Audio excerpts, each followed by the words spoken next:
Hello students, welcome back to my YouTube channel. आज के lecture में हम देखेंगे क्लास 11th बायोलॉजी का चैप्टर नंबर 4 प्राणी जगत, इंग्लिश में बोले तो किंगडम एनिमेलिया। तो अब तक हमने जो भी प्राणी जगत के बारे में पढ़ा है तो वो हमने क्या पढ़ा है कि ये बहुकोशिकीय जीव होते हैं, यानी मल्टी सेलुलर ऑर्गेनिजम्स।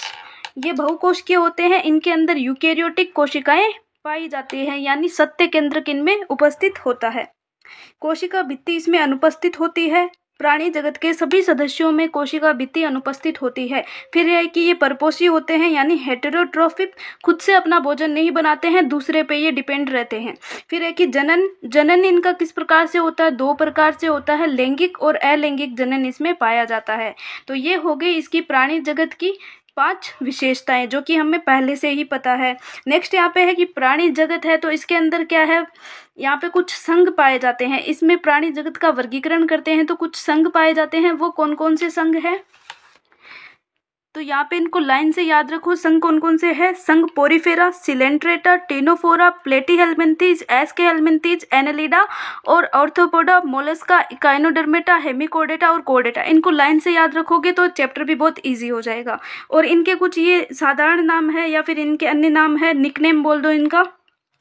फिर है कि वर्गीकरण किस आधार पे किया, किस बेस पे इनका वर्गीकरण हुआ है। तो वर्गीकरण के आधार में देखें तो कोशिकीय व्यवस्था, किस प्रकार से इनमें कोशिका की व्यवस्था पाई जाती है, यानी इनमें जो काम करने वाली कोशिकाएं हैं वो सिंगल अपनी अलग अलग कोशिकाएं काम कर रहे हैं, या फिर अब पूरा ऊतक बना के काम कर रहे हैं, या फिर कोई अंग बना के अपना कोई स्पेशल काम कर रहे हैं।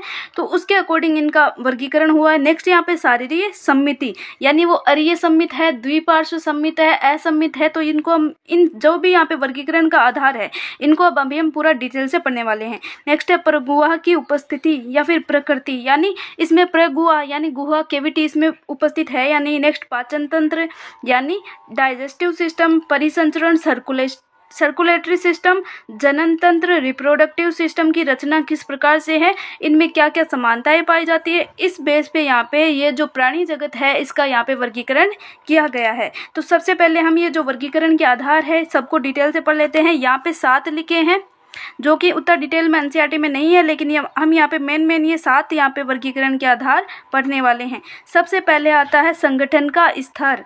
संगठन के स्तर में क्या होते हैं कि हमें पहले से पता है कि प्राणी जगत के जो भी जीव है बहुकोशिकीय होते हैं, लेकिन सभी एक ही प्रकार की कोशिकाओं के संगठन को प्रदर्शित नहीं करते हैं, यानी उनमें जो काम करने वाली कोशिकाएं हैं वो अलग अलग प्रकार की होती है। सारी कोशिकाएं एक समान नहीं होती है, वो अपने काम के अकॉर्डिंग अलग होती है। कोई साथ में मिलकर काम करती है, कोई सिंगल सेल अपना अलग ही काम कर रही है। तो स्पंज में क्या होता है, कोशिका बिखरे समूह में पाई जाती है, कोशिका बिखरी रहती है, अर्थात वे कोशिकीय स्तर का संगठन दर्शाती है, यानी उनकी जो एक एक कोशिका है वो अपना अपना अलग अलग काम कर रही है, यानी उसमें कोशिकीय स्तर पाया जाता है। नेक्स्ट है कि कोशिकाओं के बीच उसके श्रम का कुछ विभाजन होता है, यानी सभी कोशिकाओं में अपना अपना काम बंटा हुआ रहता है। नेक्स्ट है कि जो सिलेंट्रेटा होते हैं उनमें कोशिकाओं की व्यवस्था अधिक होती है, उसमें कोशिकाएं अपना कार्य संगठित होकर ऊतक बना के फिर अपना काम कर रही है, इसलिए उसको ऊतक स्तर का संगठन बोल दिया। नेक्स्ट यहाँ पे इससे भी उच्च स्तर का देखें तो ऊतक से बाद में क्या हो सकता है, अंग बना के काम करे, तो इससे उच्च स्तर का संगठन जो प्लेटीहेल्मिन्थीज में पाया जाता है तथा अन्य उच्च संघों में भी पाया जाता है, जिसमें ऊतक संगठित होकर अंग का निर्माण करता है, और प्रत्येक जो अंग है अब उसका प्रत्येक ऑर्गन विशेष काम करता है। प्राणी के अंदर क्या होता है, जैसे एनेलिडा, ऑर्थोपोडा, मोलस्का, इकाइनोडर्मेटा और रज्जुकी, इसके अंग मिलकर जो अंग वह सारे इसमें अंग है वो अंग मिलकर अंग तंत्र बनाते हैं, और इस प्रकार से इसमें वो कोशिकीय संगठन पाया जाता है। तो यहाँ पे चार टाइप के संगठन हो गए, कोशिकीय स्तर का संगठन और ऊतक स्तर का संगठन, और इसके बाद में अंग स्तर का संगठन और अंग तंत्र स्तर का संगठन। चारों प्रकार देख लिए, चारों में कौन कौन सा किस में आ रहा है। फर्स्ट वाले में यहाँ पे आ रहा है स्पंज आ रहे हैं। स्पंज हमने किसको बोला था, पोरीफेरा के जो सदस्य उनको स्पंज बोला जाता है, उनका निकनेम स्पंज होता है। नेक्स्ट यहाँ पे देखें तो जो सिलेंट्रेटा है उनके अंदर होता है ऊतक काम कर रहे हैं, तो वो ऊतक स्तर का संगठन हो गया। प्लेटीहेल्मिन्थीज के अंदर यहाँ पे जो अंग है उसमें अंग स्तर का संगठन हो गया, लेकिन जो प्राणी एनेलिडा जो भी बचे हुए हैं सारे, उसके अंदर अंग तंत्र के रूप में कोशिकाएं संगठन पाया जाता है। तो यहाँ पे नेक्स्ट है कि प्रत्येक जो तंत्र है एक विशिष्ट कार्य करता है, इसलिए इसको अंग तंत्र के स्तर का संगठन कहा जाता है। अब अंग तंत्र है वो भी विभिन्न प्रकार की जटिलताएं होती है, इसमें भी विभिन्न प्रकार के डिफरेंस आ जाते हैं। कैसे कि जो पाचन होता है बहुत बार हम देखते हैं किसी के अंदर पाचन अपूर्ण हो रहा है, किसी के अंदर पूरा पाचन हो रहा है, वेल डेवलप है। किसी के अंदर अपूर्ण पाचन है तो उस तंत्र में एक ही बाह्य द्वार होता है, यानी उसके अंदर एक बाह्य द्वार होगा जिससे ही भोजन आ रहा है, जिससे ही भोजन वापस जा रहा है पचित होके। और जो मुख तथा गुदा दोनों का कार्य करता है, एक ही उसमें बाह्य द्वार पाया जाएगा, जैसे प्लेटी हेलमिंथीज के अंदर। और पूर्ण पाचन के अंदर देखें तो दोनों बाह्य द्वार जो भी मुख और गुदा दोनों पाए जाएंगे, यानी मुख से भोजन लेगा और गुदा से वो बाहर निकाल देगा। तो इसी प्रकार यहाँ पे परिसंचरण तंत्र के अंदर भी देखें तो खुला और बंद प्रकार का परिसंचरण होता है, जो कि हमने जो सर्कुलेटरी सिस्टम था उसमें हमने अच्छे से पढ़ा है। खुला प्रकार का परिसंचरण में क्या होता है, रक्त वाहिनियां नहीं होती है, सीधा ही ब्लड होता है, उसी के अंदर जो ब्लड है उसको निकाल दिया जाता है और वहाँ पे जो ऊतक होता है उसमें डूबे रहते हैं। लेकिन बंद प्रकार के परिसंचरण में हृदय होता है, उसमें भी हृदय होता है, इसमें भी हृदय होता है, दोनों के अंदर हृदय होता है, लेकिन इसमें वाहिकाएं होती है, यानी ब्लड वेसल्स होती है, धमनी शिरा सीरिकाएं, धमनी शिरा और कैपिलरीज इसमें पाई जाती है। तो इनके द्वारा यहाँ पे बंद परिसंचरण तंत्र पाया जाता है। इस प्रकार से हो गया खुला और बंद। नेक्स्ट आता है इसमें सम्मिति। 2 नंबर जो वर्गीकरण का आधार था वो है इसकी सम्मिति। तो एक होते हैं असम्मित, दूसरा होता है अरीय सम्मित और तीसरा होता है यहाँ पे द्विपार्श्व सम्मित। तो असम्मित का मतलब है कि उनको कितना भी कैसे भी अगर हम ऐसे इसमें एक काटे तो दोनों भागों में डिवाइड हो गया, लेकिन उसको क्या करेंगे कैसे भी काटें, जैसे यहाँ पे है कि उसको किस टाइप से भी अगर हम काटेंगे तो वो समान दो भागों में डिवाइड नहीं होगा, तो उसे असम्मित कहते हैं। एग्जाम्पल है यहाँ पे इसका स्पंज के अंदर ऐसा होता है। और अगर दूसरा है यहाँ पे कि अगर 2 समान भागों में डिवाइड हो गया, जैसे ये हो गया, तो इसे हम बोलेंगे, जैसे मानो कि इसको केंद्रीय अक्ष से यहाँ से रेखा गुजर रही है तो इसको 2 भागों में काट रही है, तो इसे हम बोलेंगे यहाँ पे अरीय सम्मित। नेक्स्ट यहाँ पे इसका एग्जाम्पल है सिलेंट्रेटा, टिनोफोरा और एकाइनोडर्मेटा। इस प्रकार की सम्मिति होती है। एनेलिडा, ऑर्थोपोडा आदि में एक ही अक्ष से गुजरने वाली रेखा द्वारा 2 समरूप दाएं व बाएं भाग में बांटा जा सकता है। सिर्फ एक ही रेखा ऐसी है जो उसको 2 भागों में बांट सकती है, तो उसे हम कहेंगे द्विपार्श्व सम्मिति। तो ये 4 से 11 नंबर में होगी। अभी मैंने बोला था कि नंबर याद करना इंपॉर्टेंट है, तो 4 से 11 में कौन कौन से आते देख लेना। अरीय सम्मिति में 1, 2, 3 आते हैं, और यहाँ पे असम्मिति के मतलब यानी अधिकांश जो स्पंज होंगे इसमें आएंगे, लेकिन कुछ स्पंज ऐसे होंगे जो अरीय सम्मिति भी दर्शाते हैं। नेक्स्ट यहाँ पे होते हैं द्विकोरिक और त्रिकोरिकी संगठन। तो ये क्या होता है, हमें पता है कि भ्रूणीय स्तर होते हैं, 3 लेयर होती है ज़्यादातर, लेकिन यहाँ पे कुछ ऐसे भी जीव है जिनमें 2 स्तर पाए जाते हैं, यानी जर्म लेयर जो पाई जाती है, एक्टोडर्म, मेसोडर्म, उस प्रकार से। तो अगर 2 भ्रूणीय स्तरों के अंदर प्राणियों की कोशिकाएं हैं उसमें व्यवस्थित होगा भ्रूणीय स्तरों में, तो जैसे एक्टोडर्म और जो आंतरिक एंडोडर्म यानी अंतःत्वचा 2 में हो गया तो इसे द्विकोरिक कहते हैं, जैसे सिलेंट्रेटा एग्जाम्पल। और अगर 3 यहाँ पे लेयर होगी यानी मेसोडर्म भी होगी उसमें, तो उसे द्विकोरिकी कहते हैं। और प्लेटी हेलमिंथीज के से रज्जुकी से लेकर सारे भी इसमें आते हैं, यानी 1, 2, 3 वाले आएंगे इसमें, यानी द्विकोरिक के अंदर। और 4 से 11 जो बचे वो मेसोडर्म भी आएगी, यानी इसमें 3 लेयर होगी, इसमें 2 ही लेयर होगी। तो नेक्स्ट यहाँ पे है प्रेगुआ यानी सीलोम। इसमें क्या होता है कि मतलब एक होता है यहाँ पे प्रेगुहीय, दूसरा होता है कूटगुहीय और तीसरा होता है अहगुहीय। यानी अहगुहीय के अंदर कोई भी गुहा यहाँ पे या फिर कैविटी प्रेजेंट नहीं है, खाली कैविटी प्रेजेंट नहीं है, तो 3 नंबर हो गया अहगुहीय। बी में है कूटगुहीय, यानी कुछ ऐसे फॉल्स है, यहाँ पे पूरे यहाँ पे गुहा भी प्रेजेंट नहीं है, लेकिन यहाँ पे ये बीच में बिखरी हुई पड़ी है इस प्रकार से, यानी मध्य ड्रम में यानी मिजोरम के अंदर ये बिखरी हुई पड़ी है, इसलिए इसको कहा जाता है कूटगुहीय। और यहाँ पे जो फर्स्ट वाला है, फर्स्ट वाले में क्या है प्रेगुहीय, इसके अंदर है कि जो गुहा है उसके दोनों साइड में मेसोडर्म पाई जाती है, इधर भी मेसोडर्म है इधर भी मेसोडर्म है, इससे ये आश्रित है, इसलिए इसको बोला जाता है प्रेगुहीय या फिर वास्तविक गुहीय। तो इनके एग्जाम्पल है इसमें जो प्रहगुआ है, यानी दोनों तरफ मेसोडर्म यानी मध्य त्वचा से आच्छादित शरीर गुहा को देहगुआ प्रहगुआ कहते हैं, तथा इससे युक्त प्राणी को यहाँ पे प्रहगुही प्राणी कहते हैं। Annelida, Mollusca, arthropoda, echinodermata, hemichordata और कोडेटा, ये उसमें आ गए प्रहगुहीय में। सेकंड यहाँ पे आता है कूटगुहीय। इसके अंदर क्या होगा कि जो गुहा है मेसोडर्म से आच्छादित नहीं होती है, बल्कि मध्य त्वचा मेसोडर्म यानी बाह्य त्वचा तथा अंतर त्वचा के बीच में इस प्रकार से पड़ी रहती है। और थैली के रूप में ये पाई जाती है। उन्हें कूटगुहीय कहा जाता है, जैसे एस के हेलमिंथीज में होता है। लास्ट वाला इसमें जिन प्राणियों में शरीर गुहा नहीं पाई जाती उन्हें अगुहीय कहते हैं। उनके अंदर कोई भी कैविटी या फिर गुहा इनके अंदर नहीं पाई जाती। नेक्स्ट यहाँ पे आता है खंडीभवन या फिर सेगमेंटेशन। सेगमेंटेशन का मतलब है कि बाह्य तथा आंतरिक दोनों ओर श्रेणीबद्ध खंडों में विभाजित होता है इनका शरीर, जिनमें कुछ एक अंगों को क्रमिक पुनरावृत्ति होती है। अगर इस प्रकार से ये डिवाइड है, अगर इसमें मान लो कुछ ऐसा केंचुआ है तो उसमें प्रोटोनेफ्रिडिया पाए जाते हैं, तो हर एक खंड में प्रोटोनेफ्रिडिया पाए जाते हैं। इस प्रक्रिया को ही खंडीभवन कहा जाता है। तो उदाहरण के लिए केंचुआ यहाँ पे है, शरीर के विखंडी का मतलब खंडित खंडीभवन उसमें पाया जाता है। और यह जो विखंडावस्था कहलाती है, ये प्रक्रिया विखंडावस्था कहलाती है।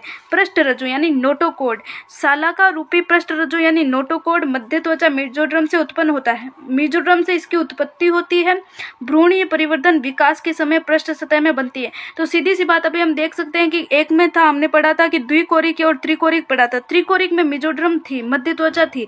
अब जिनके अंदर यहाँ पे द्विकोरिक थे, जिनमें मेसोडर्म ही नहीं थी, तो उनमें यहाँ पे जो पृष्ठ रज्जु वो तो कहाँ से आएगा। तो पृष्ठ रज्जु युक्त प्राणी को रज्जुकी कहते हैं यानी कोर्डेटा कहते हैं, और जो उनमें नहीं होगा उन्हें कहेंगे नॉन कोर्डेट या फिर नॉन कोर्डेटा।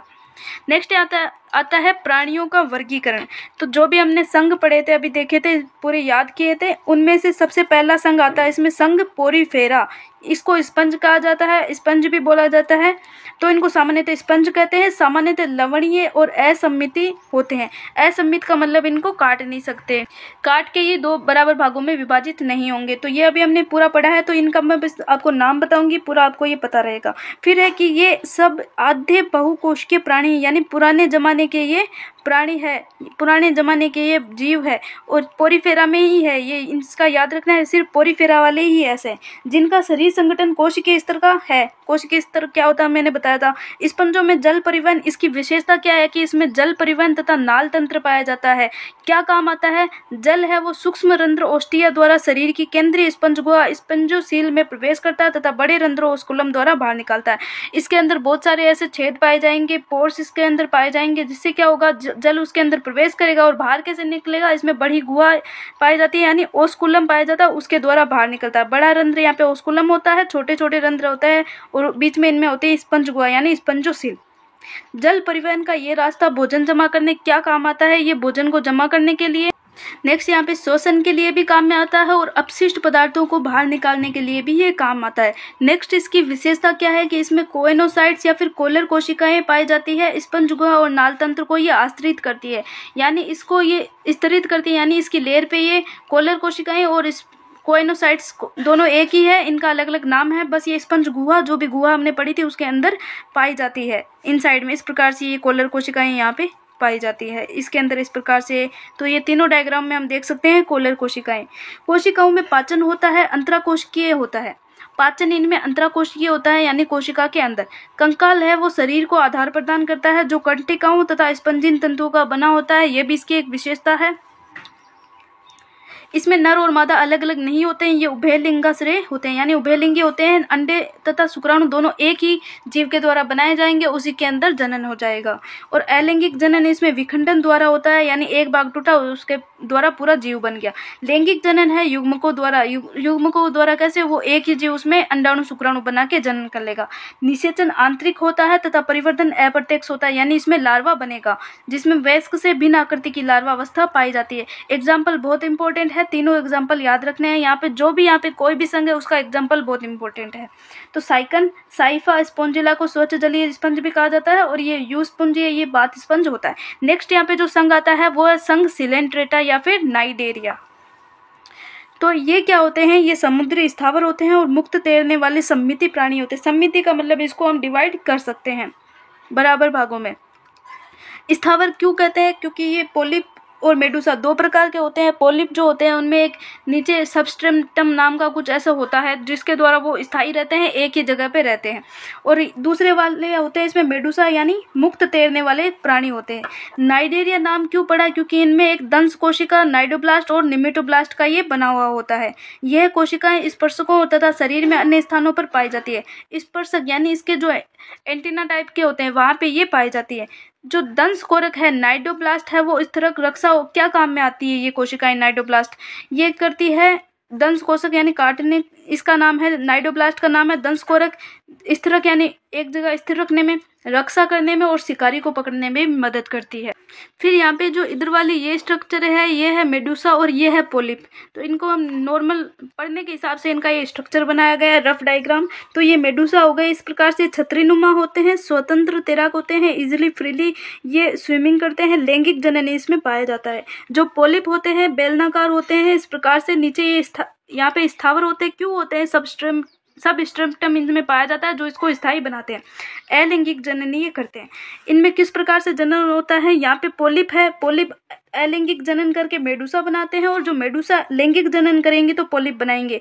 सीधा सा बोले तो इसमें पीढ़ी एकांतरण, एक पीढ़ी है वो मेडुसा होगी, दूसरी पीढ़ी इसमें पोलिप होगी, वापस मेडुसा होगी। इस प्रकार से इसमें पीढ़ी एकांतरण की जो अवस्था है वो पाई जाती है। नेक्स्ट यहाँ पे जो मेडुसा का एग्जाम्पल ओरेलिया हो गया और पोलिप का एग्जाम्पल हाइड्रा हो गया। अगर दिन में दोनों की जो लक्षण पाए जाएंगे तो उसके लिए एग्जाम्पल है यहाँ पे ओबेलिया, यानी उसमें पीढ़ी एकांतरण पाया जाता है, दोनों अवस्था ही पाई जाती है। तो नेक्स्ट है कि इसमें उत्तक स्तर का संगठन होता है और ये द्विकोशिकीय होते हैं। इन प्राणियों में केंद्रीय जठर, इसकी विशेषता क्या है कि केंद्रीय जठर संवहनी यानी गैस्ट्रोवेस्कुलर इसमें गुहा पाई जाती है, और जो अधोमुख यानी हाइपोस्टोम पर स्थित मुख द्वार द्वारा खुलते हैं। यहाँ पे ये है हाइपो, ये नहीं है, ये रहा यहाँ पे कि ये हाइपोस्टोम यानी इसके द्वारा ये अंदर की साइड में खुलती है, अंदर ये यहाँ पे इसके अंदर गुहा पाई जाती है। कौन सी? गैस्ट्रोवेस्कुलर गुहा।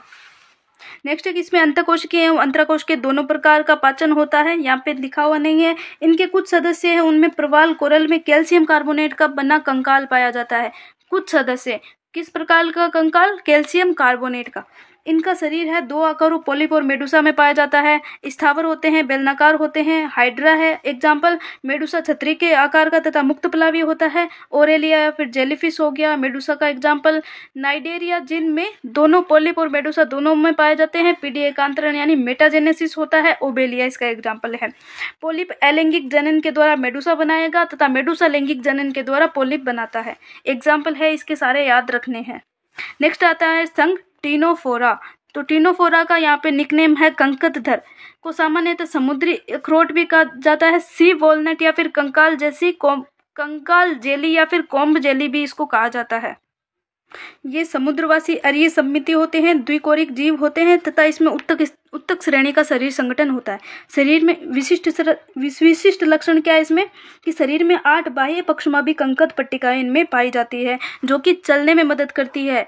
नेक्स्ट है कि पाचन अंतकोशिकीय होता है तथा अंतराकोशिकीय दोनों प्रकार का पाचन इसमें पाया जाता है। एक और विशेष लक्षण इसका यह है कि जीव संदप्ति यानी जो चमकने वाले ये जीव होते हैं, प्राणी के द्वारा प्रकाश का उत्सर्जन ये करते हैं। जैसे जुगनू होता है वो चमकता है, उसी प्रकार से इस जो संघ के टीनोफोरा के संघ है वो उनमें जीव संदीप्ति का लक्षण पाया जाता है। इस प्रकार से डायग्राम में ये 1 2 3 4 5 6 7 8 यहाँ पे जो कंकत पट्टिकाएं हैं वो इसमें पाई जाती है। नर और मादा अलग नहीं होते हैं यानी द्विलिंगी होते हैं। जनन केवल लैंगिक ही होता है, निषेचन बाह्य होता है और अप्रत्यक्ष परिवर्तन इसमें होता है यानी लार्वा अवस्था पाई जाती है। यहाँ पे करेक्शन कर लेना, नहीं लिखा है। 2 एग्जाम्पल यहाँ पे दिए गए हैं, प्लूरोब्रेकिया और टीनोप्लाना। नेक्स्ट यहाँ पे आता है हमारा संघ प्लेटी हेलमिंथीज यानी चपटे कर्मी। चपटे कर्मी क्यों बोला जाता है इनको? क्योंकि इनका जो शरीर है ऊपर से चपटा दिखाई देता है, इसलिए इन्हें सामान्यतः चपटे कर्मी कहा जाता है। इस समूह के अधिकांश जो प्राणी हैं मनुष्य तथा अन्य प्राणियों के अंतःपरजीवी के रूप में पाए जाते हैं, यानी ये मनुष्य के अंदर ही पाए जाते हैं। जैसे उसकी जो आहार नाल हो गई, उसके अंदर जो भी यहाँ पे उसके अंदर वो भोजन प्राप्त करते हैं और वहीं पे वो रहते हैं। आहार नाल में हमारे बहुत सारे जीव रहते हैं। चपटे कर्मी है द्विपार्श्व सम्मित होते हैं, त्रिकोरिकीय होते हैं, प्रगुहीय होते हैं तथा इनमें अंग स्तर का शारीरिक संगठन होता है। नेक्स्ट है इसमें कि अंकुश और चूसक इसमें पाए जाते हैं। इनके द्वारा वो क्या करते हैं, कुछ चपटे कर्मी खाद्य पदार्थ को परपोषी से सीधे अपने शरीर की सतह से अवशोषित कर लेते हैं। किसकी मदद से? अंकुश और चूसक की सहायता से। नेक्स्ट इसकी विशेषता है वो क्या है कि ज्वाला कोशिकाएं परासरण नियंत्रण तथा उत्सर्जन में सहायता करती है। इनमें ज्वाला कोशिकाएं पाई जाती है जो कि परासरण नियमन और उत्सर्जन में मदद करती है। नर और मादा अलग नहीं होते हैं यानी ये द्विलिंगी होते हैं। निषेचन आंतरिक होता है, परिवर्तन में बहुत सी लार्वा अवस्थाएं पाई जाती है। जो प्लेनेरिया है इसका एक एग्जाम्पल है प्लेनेरिया। जिसमें क्या होता है कि बहुत ज़्यादा पुनरुद्भवन की क्षमता पाई जाती है, यानी रीजनरेशन। वो बार बार अपना पूरा बॉडी का निर्माण कर सकता है। टीनिया है वो फीताकृमि, और फेसियोला यहाँ पे पर्णकृमि, दो एग्जाम्पल और है। तो ये रहे यहाँ पे, इसमें कूटखंडी भवन पाए जाते हैं इस प्रकार से। और यहाँ पे ये हो गया पर्णकृमि फेसियोला, ये लीवर फ्लूक भी बोला जाता है इसको। नेक्स्ट यहाँ पे होता है संघ एस के हेलमिंथीज, यानी गोलकृमि। वो चपटे थे, ये गोल है। गोल क्यों? अगर इसको बीच से काट देंगे तो वो पूरा इस प्रकार से गोल दिखाई देगा। ये इस प्रकार से यहाँ से काटते ये गोल दिखेगा, वो दिखेंगे हमें चपटे। तो अतः इन्हें गोलकृमि कहा जाता है। ये मुक्तजीवी होते हैं, जलीय होते हैं, स्थलीय भी होते हैं, पौधों और प्राणियों में परजीवी भी हो सकते हैं। द्विपार्श्व सम्मित होते हैं, त्रिकोरकीय होते हैं, कूट प्रगुही प्राणी होते हैं। इनका जो शरीर संगठन है वो अंगतंत्र स्तर का शरीर संगठन इनमें पाया जाता है। आहार नाल भी इनमें पूर्ण होती है। ये इसकी विशेषता है कि इसमें आहार नाल पूर्ण होती है और जिसमें सुपरिवर्तित पेशीय ग्रसनी होती है। यहाँ से पहले क्वेश्चन पूछा जा चुका है। उत्सर्जन नाल, शरीर से अपशिष्ट पदार्थों को उत्सर्जी रंध्र, इनमें उत्सर्जी रंध्र भी पाया जाता है। इसमें एक और विशेषता है कि इसमें रेनेट कोशिकाएं पाई जाती है। इस प्रकार से एच आकार की कोशिकाएं जिनमें उत्सर्जन रंध्र पाए जाते हैं। फिर है कि नर और मादा एक लिंगाश्रय होते हैं, यानी एक लिंगी होते हैं। प्राय मादा है वो नर से बड़ी होती है और निषेचन आंतरिक होता है। परिवर्धन प्रत्यक्ष शिशु वयस्क के समान ही दिखते हैं, लेकिन अप्रत्यक्ष लार्वा अवस्था द्वारा होता है, यानी लैंगिक द्विरूपता इसमें पाई जाती है। तो ये यहाँ पे हो गया इसका नर और ये होगी इसकी मादा। तो यहाँ पे जो नर है, यहाँ पे जो पीछे वाला सिरा है इस प्रकार से घुमावदार होता है और ये छोटे होते हैं। यहाँ पे मादा लंबी होती है और सीधी होती है, यानी ये पूरा सीधा है। यहाँ पे इसको जगह नहीं है इसलिए इसको इस प्रकार से दिखाया गया है, यानी मादा। तो नर और मादा में ये डिफरेंस होता है। एग्जाम्पल्स इसके वेरी वेरी इंपॉर्टेंट। नेक्स्ट यहाँ पे आता है हमारा संघ एनेलिडा। तो ये प्राणी जलीय होते हैं, लवणीय और जलीय दोनों के अंदर ही पाए जाते हैं, यानी लवणीय और अलवणीय, साफ और जो खारे पानी दोनों के अंदर पाए जाते हैं। स्थलीय स्वतंत्र जीवी होते हैं, कभी कभी परजीवी भी होते हैं। अंग स्तर का इसमें संगठन पाया जाता है। द्विपार्श्व सम्मित होते हैं, त्रिकोर की क्रमिक पुनरावृत्ति इनमें पाई जाती है। विखंडित खंडित होते हैं और गुहीय प्राणी होते हैं, यानी गुहा भी इनमें प्रेजेंट होती है। इनका जो शरीर है स्पष्टतः खंड अथवा विखंडों के अंदर बंटा हुआ रहता है और इन्हें लैटिन भाषा में इन्हें एनुलस अर्थात सूक्ष्म वलय कहा जाता है। इसी के अकॉर्डिंग इसे एनेलिडा कहा जाता है, इस संघ को। नेक्स्ट है कि प्राणियों के अंदर अनुदैर्ध्य और वृत्ताकार दोनों प्रकार की पेशियां पाई जाती है। पेशियां क्या काम करेगी? चलने का काम करेगी। जलीय जो एनेलिडा होते हैं जैसे नेरिस, इसमें क्या होते हैं? पार्श्वपाद यानी उपांग पेरापोडिया पाए जाते हैं जो तैरने में मदद करते हैं। ये रहा यहाँ पे नेरिस, इसमें ये साइड में पार्श्वपाद या फिर पेरापोडिया है जो इसको यहाँ पे चलने में या फिर तैरने में मदद करते हैं। तैरने में मदद करते हैं क्योंकि ये पानी में है। इसमें बंद परिसंचरण तंत्र उपस्थित होता है। अपवाद है यहाँ पे ये दूसरा वाला जोंक, इसके अंदर होता है खुला परिसंचरण तंत्र। फिर है कि वृक्क यानी नेफ्रिडिया इसमें पाए जाते हैं। परासरण नियमन और उत्सर्जन में मदद करते हैं। ये वाला हमने उत्सर्जन वाले चैप्टर में भी पढ़ा था। तंत्रिका तंत्र में क्या होता है? एक जोड़ी इसमें गुच्छिकाएं यानी गैंग्लियंस इसमें पाई जाती है, यानी टोटल वेल डेवलप नहीं है लेकिन इसमें गुच्छिकाएं पाई जाती है जो पार्श्व तंत्रिकाओं द्वारा दोहरी अधर तंत्रिका रज्जु से जुड़ी रहती है। साइड वाली जो तंत्रिकाएं होती है उनके द्वारा जो यहाँ पे दोहरी अधर तंत्रिका, इसमें एक सीढ़ी नुमा यहाँ पे पाई जाती है। इस प्रकार से इसके अंदर जो है यहाँ पे रज्जुक पाया जाता है और यहाँ पे इस प्रकार से दोहरी अधर तंत्रिका तंत्र से जुड़ी रहती है। नेरिस होता है एक जलीय एनेलिडा है जिसमें नर और मादा अलग अलग होते हैं, यानी एक लिंगाश्रय होते हैं, लेकिन केंचुए और जोंक में नर और मादा पृथक नहीं होते, यानी उभयलिंगी होते हैं। तो दोनों में अलग अलग है। जनन इनमें लैंगिक विधि द्वारा होता है, नेरिस फेरिटेमा केंचुआ, और दूसरा होता है हिरुडिनिया यानी रक्त चूसक जोंक। दोनों के यहाँ पे डायग्राम दिए गए हैं। नेक्स्ट संघ है यहाँ पे ऑर्थोपोडा, जो कि यहाँ पे प्राणी जगत का सबसे बड़ा संघ है ऑर्थोपोडा, जिसमें कीट, सारे कीट इसमें आते हैं। लगभग 2/3 जाति है वो पृथ्वी पर ऑर्थोपोडा की ही पाई जाती है।